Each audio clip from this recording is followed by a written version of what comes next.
There is a pain that doesn't show on the outside. It doesn't bleed. It doesn't leave visible scars, but it corrodes from the inside until it feels like everything inside you has been ripped away. I only discovered this pain the night they took my son from my arms. My name is Jadisha, and for a long time, I didn't know if I was still alive or just breathing out of habit. I used to live in devastating southeastern Niger, a place where the desert wind permeates every corner. The houses, the clothes, the food. Life there was hard, but simple. The women woke before sunrise to fetch water, and the children transformed stones and sticks into toys. Despite the difficulties, I was happy because I had what mattered most, my son. I always had faith. I believed that praying and trusting in God was enough to protect us from all evil. Every morning before sunrise, I would kneel and give thanks for life. I taught my son to clasp his hands and close his eyes, telling him that God was always with us. I truly believed that, until the night everything fell apart. They came suddenly. I still feel the cold of that night. I remember his small body in my arms, the way he clung to my neck when he was scared, and the sound of his laughter filling our little mud house. That laughter still echoes within me, but what I never forget are his eyes, that last look before he was taken, and the despair of not being able to do anything. After that came the long, silent, heavy nights. I cried out to the sky, asking where God was. I prayed, but the words seemed to get lost in the air, as if he no longer heard me. They say faith moves mountains, but no one prepares you for the day when the mountain falls on you. I was buried inside, trying to breathe beneath the rubble of pain. The days turned into mere shadows. I got up because my body obeyed, not because I wanted to. The other women fed me, supported me, but inside I was just empty. And the worst part was not knowing. Was my son alive or not anymore? This uncertainty tortured me. It was living between hope and despair, in a fragile balance that could crumble at any moment. Watching other children play hurt like an open wound. I wondered if I would ever smile again. But little by little, and I mean little by little, something began to change. I realized that even in my driest prayers, even when I didn't have the strength to speak, God was still there. He didn't deliver me from the pain, but he sustained me within it. Today, my son is with me again, and what I've been through has made me understand that this story isn't just mine. It's the story of many mothers who lost their children, of people who prayed and thought heaven was silent. It's the story of those who doubted God's presence in the midst of darkness. I learned that God's silence doesn't mean absence. Sometimes, he speaks precisely through silence, and it is there that faith proves itself real. Because even when they snatched my son from my arms, they were never able to take him out of God's hands. And if I can talk about this today, it's to tell you, even when everything seems over, you can still lean on God, not because you are strong, but because he is. This is my story, and perhaps in some way, it can be a comfort to you as well. Difa is not a name that appears in newspapers. It's a small, forgotten town, way out in the Niger River, almost touching the border with Nigeria and Chad. The sun there is relentless, burning the skin until it hurts. And when night falls, the cold is so intense that you wear whatever you have to sleep. The houses are simple, made of mud and straw. When it finally rains, which is rare, we all rush to put buckets and basins outside, trying to save every drop like gold. It was in this place that I was born and raised. I watched my mother prepare the same recipes her mother used to make, and later, I did the same with my son. I learned early on to walk long distances to the well, balancing the container on my head without spilling a single drop. Life was hard, but within the simplicity there was dignity. There was faith. My son's name was Ibrahim. He was 7 years old when everything changed. He was a skinny boy, his legs always scratched from running barefoot among the stones, and a curious gaze that seemed to want to understand the whole world. "Mom, why is the sky so big?" he would ask. "How far can God see?" he would say next. And I, between washing clothes, tried to answer with what my heart knew. Ibrahim's eyes, if you could only see them. They were full of light. They shone when he learned something new, and closed in peace when we prayed together at night. Mornings were our sacred time. Before sunrise, we would sit on a worn mat and talk to God, as if he were there with us. I taught him to close his eyes, take a deep breath, and speak to the Lord as one speaks to a friend. He took it so seriously that sometimes I smiled just watching him. He said simple, sincere prayers. "God, help Mom find a job today." And in others, he spoke with a maturity that broke my heart. God, take care of my mother, because she has no one else left. Those words hurt and comforted me at the same time, because they were true. We only had each other, and even in poverty, that was enough. His father had left us when Ibrahim was still a baby. I never knew why. One day he simply left and didn't come back.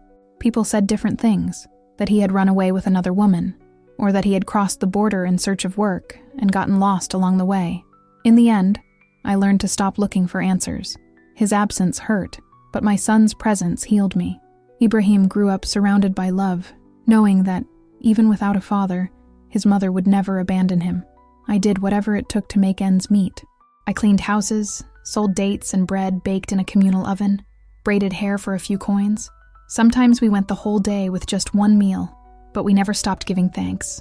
We never stopped praying, because faith, for us, was the nourishment that the body did not see, but the soul felt. There were days when the distance to the well seemed endless. I would walk for hours under the scorching sun, and when I finally returned home, my feet were bleeding. Sometimes I wondered how we were still alive, but somehow there was always enough. A neighbor who would share a handful of rice, a vendor at the market who would give me almost spoiled vegetables. Small gestures, small miracles, and in each one, I felt God whispering, "I am watching you." On Sundays, we went to church. It was a simple building, walls of exposed brick, a zinc roof that groaned when it rained. But for us, that place was a refuge. The women sang with all their hearts, even after a week of hard work. The men raised their hands, giving thanks for another day of life. And there was Ibrahim, beside me, swinging his little feet that didn't yet touch the ground. He listened attentively, his large eyes fixed on every word the church leader spoke. After the service, the children ran outside, while we mothers exchanged recipes, advice, and confidences. It was our moment of fellowship, a brief but necessary pause in the daily struggle for survival. I vividly remember one particular Sunday, perhaps 2 months before everything changed. The church leader was speaking about Abraham and his faith. He recounted how God asked him to sacrifice Isaac, and how, at the last moment, he provided a ram in his place. God always provides, he said firmly. Even when you don't understand, even when it hurts, even when it seems like he's asking too much, he is still the God who provides. That day, I kept those words in my heart. I didn't know that soon, they would be the only foundation I had left. Things began to change in Difa. First, there were rumors, whispers that came from afar. There was talk of armed groups crossing the border from Nigeria, looting villages, kidnapping people, recruiting children. At first, it seemed distant, stories from other places, from other lives. But little by little, those places began to draw closer. Conversations at the market changed tone. We no longer talked about prices or harvests. Now we talked about fear, about who had disappeared, which village had been attacked, and whether it was still safe to leave the house. Some men began to keep watch at night. The women started sleeping with one ear open, even when exhaustion weighed heavily on their bones. I remember one afternoon in particular. I was at the market when I heard 2 men talking quietly. "They attacked Boso last night," one said. "Boso? But it's only 20 kilometers from here," the other replied, startled. "I know. They're coming this way." I felt a shiver run down my spine. 20 kilometers. It was only a matter of time. Since then, I've tried to protect Ibrahim from everything. I didn't want him to grow up afraid. When he asked me why the adults whispered so much, I replied that it was grown-up stuff. When he woke up startled by noises outside, I would hug him and sing softly until he fell asleep again. I told him that God was greater than anything that could frighten us, and I believed it. Or at least, I wanted to believe it. But deep down, I was afraid too. Fear began to grow inside me like a shadow that lengthens at dusk. Each day it grew bigger, heavier, harder to hide, but I couldn't show it. I was the mother. I was the one who had to remain strong, even when everything inside me trembled. Every night, when Ibrahim was asleep, I would kneel in silence. I prayed for protection. I asked God to keep those men away from Difa, to protect my son, to allow us to live in peace. But, as time passed, that peace seemed to drift away like sand carried by the wind. I remember one afternoon in particular, a few weeks before everything fell apart. Ibrahim was playing with other children near the house, running and laughing as if the world were nothing but joy. I was outside, tending the fire and stirring a pot with the few vegetables I had managed to gather that day.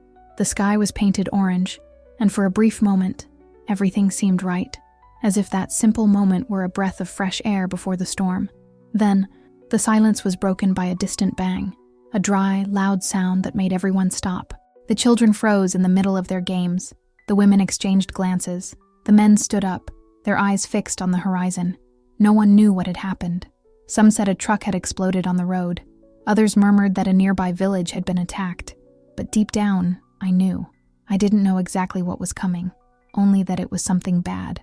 That afternoon, I called Ibrahim and hugged him with a force he didn't understand. My heart tightened, as if my body was trying to hold on to the memory of him, his warmth, the sound of his laughter. And I realized that other mothers did the same with their children. We all felt, even silently, that something in the air had changed. That night, after putting him to bed, I lay awake staring at the thatched roof of our house. Through the small holes, I could see the stars, and there, in the dark, I spoke to God in a way I had never spoken to him before. Lord, I don't know what's coming, but I'm scared. Please protect my son. He's all I have. There was no answer, no sound, no sign. Only the distant rustling of the wind and Ibrahim's quiet breathing beside me. Then I whispered softly, more to myself than to him, "My son, whatever happens, never forget that God loves you, and so do I." He was asleep and didn't hear me, but I needed to say it. Saying it would make it real, as if words could transform into an invisible shield around him. Sometimes I think about that night. I think about how I hugged him, how I ran my fingers through his hair trying to memorize every detail. It was as if my heart knew something was coming, even if my mind didn't want to accept it. Perhaps you felt this too, that moment when time seems to slow down, and everything around you takes on a different meaning. When each hug lasts a little longer, when each "I love you" comes out more sincere, more urgent. If you are experiencing one of these moments right now, don't ignore it. Sometimes God doesn't prepare us to avoid pain, but to endure it. He makes us feel that something is coming, not to scare us, but to remind us. When the storm arrives, He will already be there, and He will never leave you to face it alone. But back then, I still didn't understand. I believed with all my heart that if I prayed enough, if I was good enough, God would prevent any evil from reaching us. That faith would be like an invisible fence around me and my son. I was wrong. It was a Tuesday. I remember it clearly because I always washed Ibrahim's clothes on Tuesdays. I spent the afternoon kneeling, scrubbing the 2 shirts and pants he wore almost every day, while I listened to him play with the other neighborhood children. Their laughter filled the air, a mixture of invented language, half Arabic, half French, half childish. That was life. That was peace. The sun was setting, tinging everything with gold. I hung the clothes on a makeshift clothesline between 2 posts, and soon after, Ibrahim appeared running, covered in dust, his face sweaty and his smile wide. "Mom, I'm hungry," he said, breathless. I prepared what we had, a simple plate of rice with a little tomato sauce. We sat on the floor of our little house, lit only by the oil lamp. He told me full of pride that he had won a race against his friends. I said he was the fastest boy in all of Difa.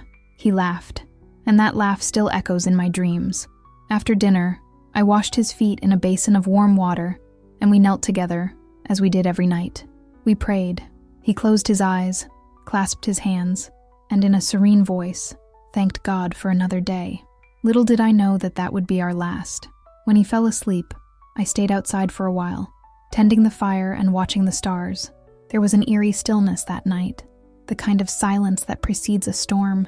It must have been around 11 o'clock when I heard the first scream. I thought it was a dream, but then another one came, and another. Then, the sound of many motorcycles. I felt my body go cold. I ran inside and shook Ibrahim. "Wake up, my son." He opened his eyes, confused. "What is it, Mom?" There was no time to answer. Outside, the noise grew louder. Shouts, engines, and then shots. The dry sound of weapons echoed through the streets, cutting through the night. I grabbed Ibrahim and pushed him under the table. I covered his mouth with my hand.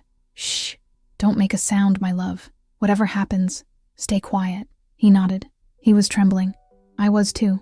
Outside, chaos, cries of despair, doors being broken down, people crying, and the smell of smoke. They were burning the houses. My heart was racing. I didn't know whether I should run or stay. And it was at that moment that our door burst open with a bang. 3 men. They entered, weapons in their hands, faces covered by cloths. But the eyes were what hurt the most to see. Cold, empty.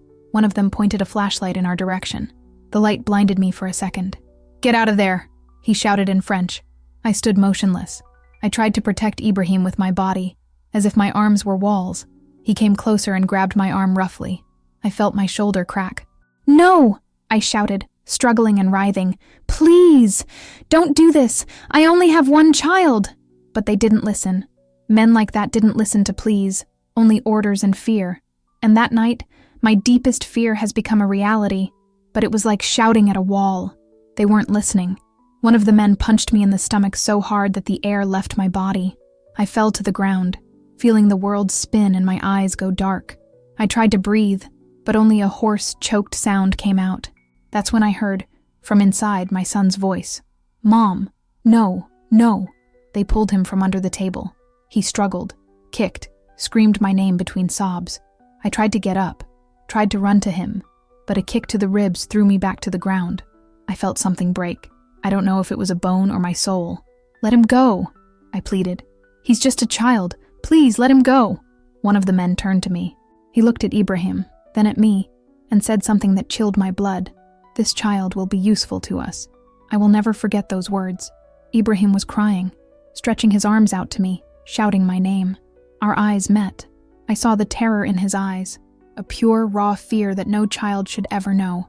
I tried to crawl to him, but one of the men stepped hard on my back, pinning me to the ground. The last thing I heard was my son's voice fading away, mixed with the noise of the motorcycles and the crackling of the flames. And then, silence. A silence that screamed inside me louder than any sound. I don't know how long I lay there. Minutes, maybe hours. Time lost its meaning. There was only pain. A pain so deep it seemed to fill every space inside me. When I managed to move, the village was a different place. The fire consumed everything. The houses burned. There were screams everywhere. Women calling for their children. Wounded men begging for help. Children crying. Lost. Covered in ash. I staggered to the place where our house used to be. Nothing remained. The clothes I had washed that afternoon had turned to dust. The rug where Ibrahim slept had vanished. Everything I was, mother, wife, believer, had been burned away that night. I fell to my knees. I opened my mouth to pray, but no words came out. Just a silent scream, coming from a place inside me that I didn't even know existed. Some women found me and took me to a makeshift shelter with other survivors. Someone put a blanket over my shoulders.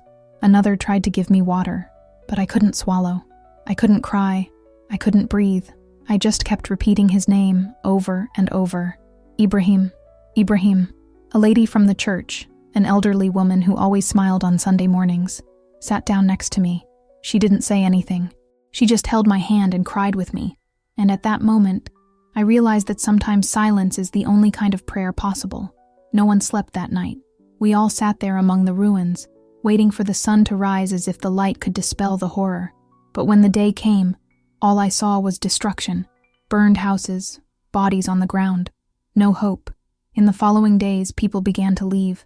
Some tried to rebuild what was left. Others, with nothing to hold on to, sought refuge in other cities.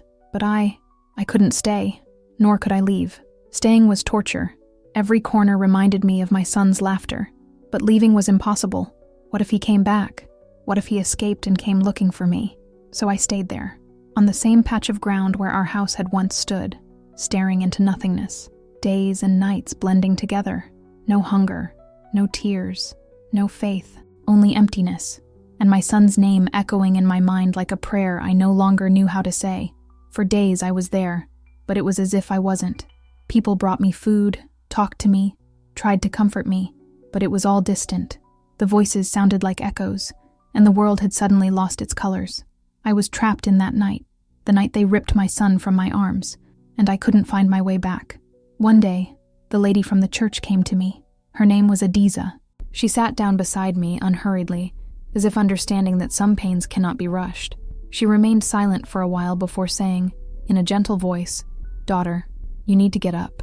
I didn't answer. "I know it hurts," she continued. "I know it seems pointless, but staying here won't bring him back." I looked at her with swollen eyes and asked, in a whisper, "So tell me, what do I do? How do I go on without him?" She squeezed my hand and said something that, at the time, I couldn't believe. "God is still keeping you here for a reason. Your son needs a mother who will keep standing."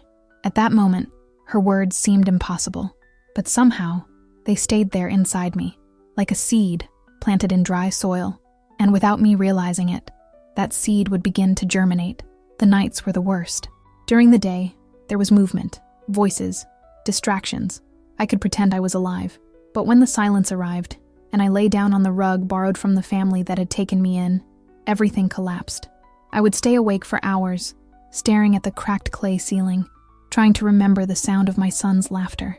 I was afraid of forgetting, afraid that, with time, his face would begin to fade from my memory. I tried to pray, but the words came out broken, as if they had lost their way to heaven. "God, I don't know what to do. Help me," I murmured. But what was I asking for, after all? That he bring my son back? That he take away the pain? That he explain why? None of that happened. There was only silence, a silence so dense it seemed to suffocate me. It was then that I began to understand why some people lose faith, not because they stop believing, but because the pain is sometimes so great that you feel nothing anymore, not even God, only emptiness. One night, I couldn't take it anymore. I got up in the dark, slowly left the house where I was staying, and walked to what remained of my old home. The ground still smelled of ash and smoke. I sat among the ruins and looked at the starry sky. "Where were you, Lord?" I asked aloud. "Where were you when they took you away? When I needed you?" The wind blew, stirring up dust, but the sky remained silent. "I served you, Lord. I taught my son to love you, and yet you let him be taken away. Why?" I cried until there were no more tears, only dry sobs, as if my body were crying alone. When day broke, I was still there, exhausted, empty, trying to figure out how to keep breathing. Amina, the woman who had taken me in, was waiting for me with a look full of compassion. "You can't go on like this, Adiza," he said, offering me a hot cup of tea. I just whispered, "Perhaps this is what I deserve." She shook her head firmly. "No mother deserves this. None." At that moment, I realized that, even without understanding anything, there were still people who believed for me, who carried the faith when mine had been lost. And perhaps that was why I was still alive, because even in silence, God still sustained me through them. At night, my mind became my worst enemy. She made me relive everything, every detail of that day, as if I could change the ending if I thought about it enough. What if I had put Ibrahim to bed earlier? What if I had locked the door better? What if I had fought harder? Those what-ifs became chains. Guilt is a slow poison, and I drank from it every day. On Sundays, Amina always invited me to go to church with her. I kept saying no. How could I enter God's house after yelling at him? How could I sing about love and faithfulness when my heart was in pieces? But Amina had a gentle patience. One day, she insisted so much, and with such tenderness, that I went. When I stepped foot in that place again, everything in me wanted to run away. People were singing with their hands raised, and all I wanted to do was cry. The leader spoke about God's goodness, and every word seemed to cut me to the core. "God is good all the time," they used to say. And I thought, is that really so? I didn't feel it. I couldn't. Then an older woman stood up to speak. Her face was marked by time, but her voice was firm, despite the pain visible in her eyes. He recounted that he had lost 3 children in an epidemic many years before. He said that for a long time he wanted to die with them, that he spent years not understanding why God had allowed such pain. But then she took a deep breath and said something I'll never forget. "I've learned that God doesn't always explain his silence. Sometimes, he just asks us to trust him, even when we don't understand anything." Those words pierced my heart, because that was exactly what I didn't know how to do. Trust without answers. I wanted explanations. I wanted meaning. I wanted justice. But what if all I had left was to choose between trusting or giving up? After the service, this woman approached me. He didn't say much. He just hugged me. And in that hug, after so much time, something inside me broke. She whispered, "I know how you feel, and I want you to know that you will survive, not because the pain will disappear, but because God will carry you when you have no strength left." I couldn't believe everything she said, but those words stayed with me. They clung to some corner of my heart, like a spark that hadn't yet been extinguished. The days continued to drag on, but I started to move again. Amina would call me to help her in the kitchen, to go to the market, to talk to the other women. I did everything reluctantly, like someone who only breathes out of obligation, but I did it. One afternoon, while I was grinding corn for dinner, Amina looked at me and said, "Do you know what I realized?" "What?" I asked, tiredly. She smiled slightly. "That, even without strength, you didn't give up." I remained silent, not understanding. Then she continued, "That's faith, Jadisa. Faith isn't about feeling that everything is all right. Faith is about getting up for another day, even without knowing how it will continue." Those words deeply affected me, because deep down, she was right. I hadn't given up, not because I was strong, but because somehow, something inside me still clung to a hope I didn't understand. Perhaps you are in that place right now too, in this valley where prayers seem empty and God seems silent. But even if the silence continues, it doesn't mean he has left you. Sometimes his silence is just his way of saying, "I'm still here, and I want you to know something I was only beginning to learn." God's silence doesn't mean he isn't present. Sometimes he remains silent because he's working in places our eyes can't yet see. Sometimes he asks us to walk in darkness, not because he's abandoned us, but because he's preparing something our faith can't yet comprehend. I didn't know this at the time, but God was already moving the pieces, preparing something I couldn't imagine.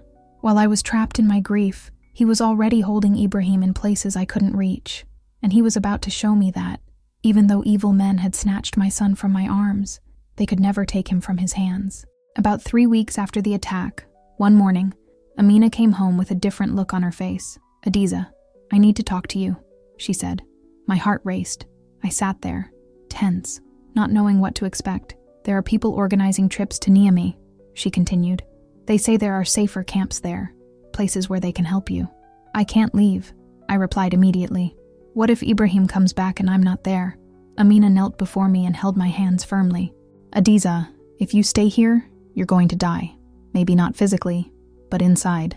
Yes, you need to go. You need to find help, and who knows, maybe in Niamey you can get information about your son." The last sentence made me stop. Information about Ibrahim? It was possible. There are organizations that search for kidnapped children.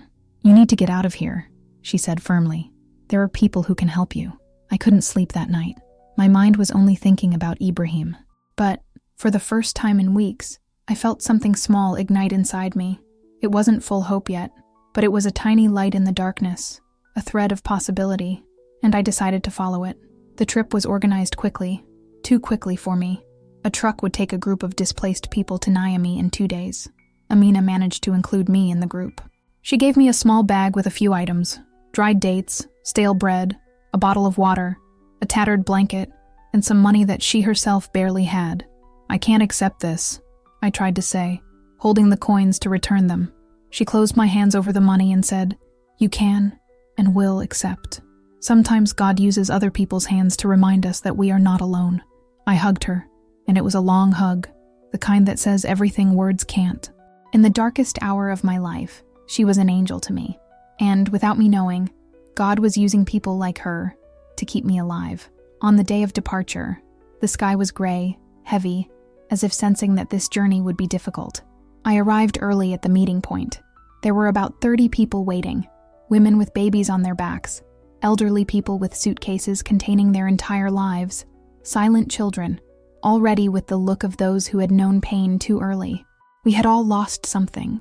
We were all running from something. And deep down, we all hoped to find something better somewhere. The pickup truck was old, with peeling paint and worn tires. It had no seats, just a metal floor and railings on the sides. We squeezed inside, trying to find somewhere to sit or at least lean on. The engine roared, trembling as if it were about to explode at any moment. Even so, it started, and we began our journey. Difa began to disappear behind us, and I took one last look at the ruins of what had been my home, the place where Ibrahim was born, where we took our first steps together, where he learned to say, "Mommy." A lump formed in my throat, because leaving meant accepting that I might never see him there again, that part of my life might have ended forever. The road was torture. If it could even be called a road, it was just a dirt track, full of potholes and rocks. The truck shook so much that we had to hold on with all our might to avoid being thrown off. Dust got in everywhere, in our eyes, nose, and mouth. The sun beat down mercilessly. There was no shade, no rest. At midday, we stopped to stretch our legs and drink water. Some women took the opportunity to feed their children. I sat in the meager shade of a dry tree, without hunger, without the desire to feel anything. A young woman approached and sat beside me without asking permission. She was carrying a sleeping baby in her arms. "Are you alone?" he asked. I nodded without looking at her. "Me too, with my baby, but without anyone else." There was a heavy silence until she said softly, "I lost my husband." There was no need for more words. All those stories had the same bitter taste. They all ended in loss. "I'm sorry," I murmured. "You lost someone too, didn't you?" she said, looking into my eyes. I nodded again. She seemed to understand without needing explanations. And then she did something unexpected. She began to sing softly, almost a whisper. It was an old church hymn about God's faithfulness. Other women heard and joined her. First one, then another, until we were 5 tired voices, singing there in the middle of nowhere. It wasn't perfect, nor beautiful, but it was real. Imperfect, like us. It still hurt. I was still broken. But at that moment, I realized something. Faith isn't just about feeling that everything is okay.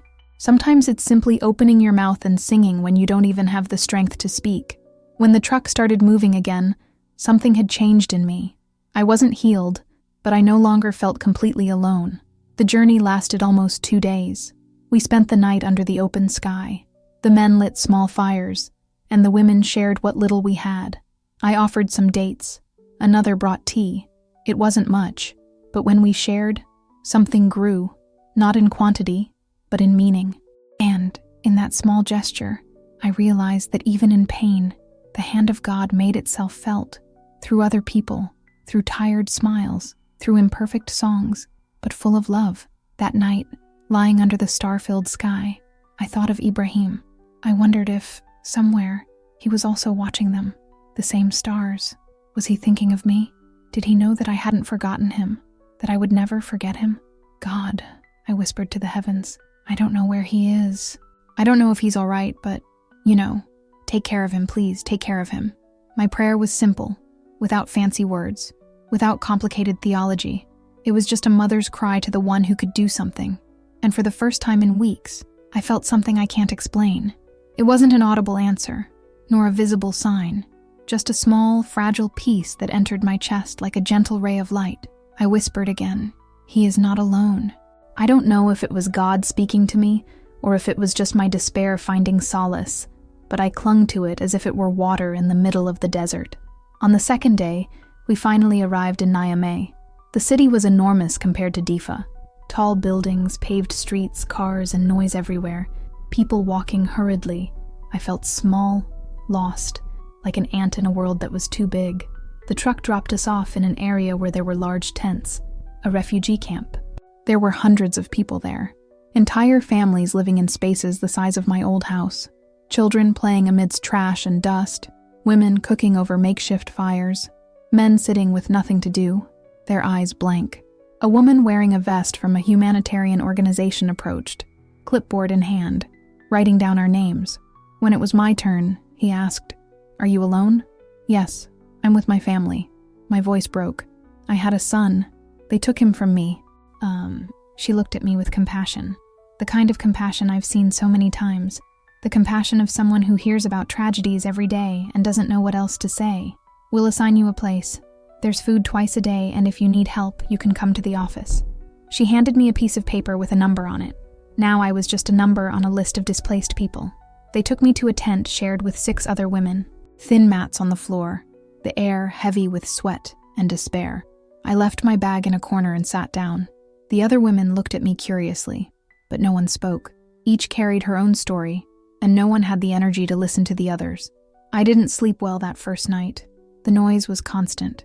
Babies crying, coughing, conversations in languages I didn't understand. Still, something inside me, something I couldn't control, told me I had arrived at the right place. It was impossible to understand how, but God had brought me there for a reason I didn't yet comprehend. Almost 2 months have passed since I arrived in Niamey. 2 months living in that tent, queuing for food, sleeping to the sound of other people's babies crying. But also, 2 months meeting with a group of believers. 2 months singing even when I didn't feel like it. 2 months learning that faith doesn't eliminate pain, but offers companionship amidst it. The oldest lady who led the meetings was called Fatima. She was about 60 years old and had lost her husband and 2 children in previous conflicts, but she carried something I couldn't understand, a peace that seemed to defy logic, a hope that wasn't shaken by pain. One day I asked him, "How can you continue to believe after losing so much?" She looked at me with those wise, weary eyes and said, "God doesn't owe me explanations. I owe him trust. And trust doesn't mean understanding. It means letting go." I was still learning how to let go. Meanwhile, various humanitarian organizations were trying to obtain information about Ibrahim.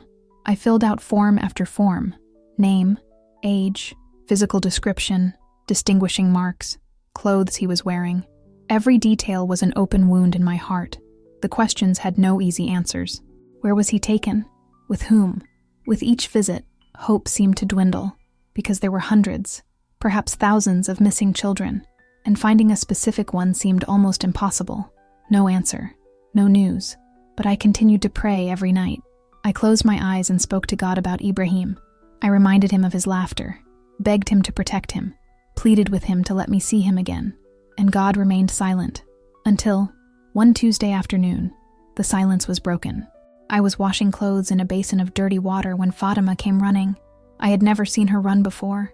Her breathing was labored, her eyes wide. "Adisa, you need to come now." My heart raced. What happened? "There is someone from the Red Cross. They have information about children who escaped from an armed group. You need to go." I left my wet clothes and ran after her toward the camp's main office. My legs trembled. My mind was spinning. I didn't dare hope, but I couldn't help it either. When I arrived, a man in uniform was talking to several mothers. I waited. Each second felt like an eternity. Finally, it was my turn. "What's the child's name?" he asked, without looking at me. Analyzing the papers, he continued. "Ibrahim was 7 years old when he was taken from Difa, almost 3 months ago." Page after page, my heart sank. Then he stopped. "There is a boy in the Mao refugee camp in Chad. He escaped from an armed group 3 weeks ago. He says his name is Ibrahim, and that his mother's name is Jadisa." The world stopped. "What?" I managed to whisper, breathless. The man looked at me for the first time. "He is your son." I couldn't speak. I just nodded, while tears streamed uncontrollably. I was falling apart. "He's alive. He's in a refugee camp in Chad. We can help you arrange the trip." Fatima hugged me while I cried like never before. But this time, they weren't tears of pain. They were tears of relief, disbelief, and a hope that seemed greater than anything I had ever known. In the following days, everything was a rush. Forms, phone calls, organizing transportation. I could barely process what was happening. But one thing was clear. God had heard me. Ibrahim was alive. Sometimes I would wake up in the middle of the night, my heart racing, trying to believe that all of this was really happening. My son was alive. I would see him again. During the 2-day journey to Mao in a Red Cross vehicle, my hands never stopped intertwining in prayer. I repeated his name as if it were a mantra. Ibrahim, Ibrahim, Ibrahim. Each kilometer traveled seemed to bring me closer to a miracle I barely dared to imagine. When we arrived at the camp, a woman led me to a tent where the rescued children were. There were about 15 of them, each bearing invisible scars from stories no one should have to live. My eyes scanned each face, each expression, until I finally found his. Ibrahim was there, sitting in a corner, thinner, with dirty and torn clothes, and a recent scar on his forehead. His gaze seemed distant, as if part of him was still lost somewhere else. But it was him, my son. "Ibrahim," I called, my voice faltering. He raised his head and hesitated for a moment. Then his eyes widened in disbelief. He stood slowly, and with each step seemed to gauge whether it was real. "Mother," he whispered, and I ran to hug him. I felt my heart almost burst with relief and love. The hug was so tight I was afraid of hurting him. But I didn't care. He was mine. I had him back. He hugged me too, and then came the tears. Deep, soulful tears that released all the pain and fear of weeks of separation. We cried together, without words, letting the embrace speak for us. When we finally pulled away, I ran my fingers over his face, his hair, his hands, trying to memorize every detail. "I thought I'd never see you again. I never stopped looking for you. Never," he said, his voice breaking. That night, he slept curled up against me, and I spent hours in vigil. I couldn't sleep. I didn't want to close my eyes. I watched his breathing, stroked his hair, and silently thanked God for something I never imagined I would recover. In the days that followed, Ibrahim began to tell me his story, how he was forced to carry supplies, to be a messenger between camps, until one day he found an opportunity to escape. He ran without stopping until he fell exhausted and was found by other people who took him to the safe camp. "Mother," he said one afternoon, "I prayed every night. I asked God to protect me, that you would come and get me. He heard our prayers. And at that moment, something inside me opened. I understood deeply.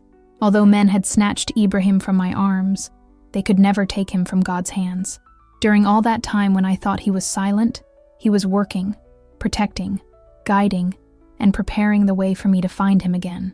There were no miraculous lights, nor audible voices from heaven, but there were miracles. The miracle of a child who found the strength to escape, the miracle of the right people in the right place, the miracle of information arriving at the exact moment, and above all, the miracle of love, a love that neither distance, nor terror, nor pain could destroy. The months that followed in Niamey with Ibrahim were a time of rebuilding. Each day was a slow but steady step in restoring our lives and our hearts. The pain didn't disappear immediately, but hope became our constant companion, reminding us that even in the darkest moments, God never abandons us. Ibrahim was no longer the same boy I had held in my arms before everything happened. He had seen horrors that no child should ever witness. Sometimes he would wake up in the middle of the night, screaming, lost in the dark, searching for me. I would wrap him in my arms, softly singing the songs I used to sing when he was younger, until he finally fell asleep again. Some nights, he would ask me questions that tore at my heart. "Mom, why did God allow them to take me?" I didn't have ready answers, nor enough comfort to lessen that pain. I tried to say that it was all part of a bigger plan, but even I didn't fully believe that. So I told him the truth, simple and honest. "I don't know, my love, but I know that, even when we were apart, God never abandoned you, never abandoned us." Little by little, Ibrahim began to heal. He started smiling again, not with the same carefree smile as before, but there was life in his eyes once more. He started playing with other children at the camp, started talking more, showing small joys that I thought I had lost forever, and I changed too. I didn't feel better. How could anyone feel better after so much pain? But more awake, more aware of God's love, of my fragility, and of how quickly everything can change. I learned that faith is not a shield that protects us from pain. Faith is what keeps us standing when everything crumbles, the invisible hand that lifts us up when we can no longer go on, the gentle voice that says, "Keep going," when we want to give up. I learned that God doesn't always deliver us from the fire. Sometimes He walks with us inside it, and even if we come out burned with scars, we are still alive. That, in itself, is a miracle. I remember a special moment, about 4 months after Ibrahim was reunited with me. We were sitting outside the tent, watching the sunset. He was drawing on the ground with a stick, and I just watched him, full of gratitude. Suddenly, he looked at me and said, "Mom, when I was away, I talked to God every day." Surprised, I asked if it was true. He just nodded. I asked him to take care of you, to help you not be sad, and also to help me come back to you, he explained, touching his chest. At that moment, I realized something profound. While I was praying for Ibrahim, he was praying for me. While I thought God was silent, he was whispering directly to my son. In the midst of darkness, God was working, in places I couldn't see, in ways I couldn't understand. Over time, I became more involved with the group of faithful at the camp. I didn't just go to receive comfort, I went to give it. I shared my story with other mothers who had lost their children. I hugged them, cried with them, and told them not to lose hope. I had been where they were, and I knew that even on the darkest path, the light always appears. Fatima welcomed me and taught me to serve, to pray for others, to see beyond my own pain. One day she said something that completely changed my perspective. "Adisa, God brought Ibrahim back not just for his happiness. He returned him so that his story could be a light to others, so that when someone is in the darkest valley, you can say, 'I was there and God took me out of there.'" Those words stayed engraved in me because I realized that my pain had not been in vain, that somehow God was using the worst moment of my life for a greater purpose. From then on, I used my life to bless others. I began to look at my story differently, not as a meaningless tragedy, but as a testament to God's power. Not because he prevented the pain, but because he sustained me in the midst of it, protected my son when I couldn't, and orchestrated our reunion in a way that seemed impossible in human eyes. One afternoon, while I was helping prepare food for the group, a woman arrived. She was devastated. She had just lost her daughter in an attack similar to the one I had experienced. She cried uncontrollably. Other women tried to comfort her, but the pain was still too fresh. I sat down beside her. At first I said nothing. Sometimes silence is the most sincere way to be present. After a while, she looked at me with red eyes and asked, "How am I going to live without her?" I recognized that question immediately. It was the same one I had asked countless times. "I don't know," I answered honestly. "I don't know how to move on, but I know that it's possible. I've been in your place, and even when I felt I had no strength, God sustained me. He will sustain you too." I told my story, spoke of the pain, the despair, the nights I cried out to God, but also of the fragile hope that sustained me, the hands that supported me, the silent miracle of having my son back. "I can't promise you'll get your daughter back," I said, "but I promise that God will not abandon you, even if you don't feel it now. Even when the pain is so intense that it seems impossible to breathe, He is there." She cried in my arms, and I cried along with her, because her pain was my pain. And in that moment, I understood the purpose of it all. God guided me through this painful path not to destroy me, but to prepare me to be a bridge of hope for others who are going through the same valley. If you're listening to this now, and feel like you're in the middle of your own fire, I want you to know, you will overcome it. Maybe not in the way you expect, maybe not with the answers you seek, but you will. And when it's over, your story will become a balm for someone. Because that's what God does. He transforms our pain into purpose, our scars into testimony. What the enemy wanted to use to destroy us, He uses to build up others. This is the God I found in the desert. He is not the God who avoids pain, but the God who walks beside us through it. He never gives up, even when everything seems to fall apart.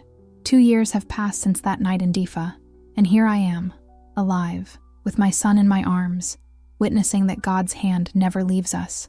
He didn't promise a life without suffering, but He promised that we would never walk alone, and that promise sustains me to this day. 2 years have passed since Ibrahim was taken from my arms.